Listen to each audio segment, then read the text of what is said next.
ડીસા જૂના ડીસા ગંગાજી વોહરા પાસે આખલા વચ્ચે આવી જતા રિક્ષા પલટી ખાતા અકસ્માત સર્જાયો। જૂના ડીસા ગંગાજી વોહરા રોડ પર બન્યો અકસ્માત। ડીસા પાટણ હાઈવે પર છેલ્લા કેટલાક સમયથી અકસ્માતોની વણઝાર વરસી રહી છે અને નાના મોટા અકસ્માત સર્જાતા વાહન ચાલકોમાં ડરનો માહોલ ઊભો થઈ રહ્યો છે।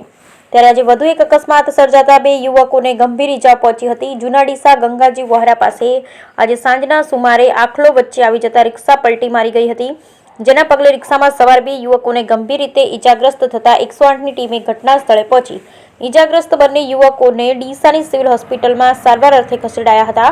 સાહિલભાઈ રમેશભાઈ નટ અને કાળુભાઈ દેવાભાઈ નટ શરણાઈ વગાડી કોઈટાથી પરત આવતા અકસ્માત સર્જાયો હોવાનું જાણવા મળ્યું। બ્યુરો રિપોર્ટ ભરત ઠક્કર, ડીસા, બનાસકાંઠા।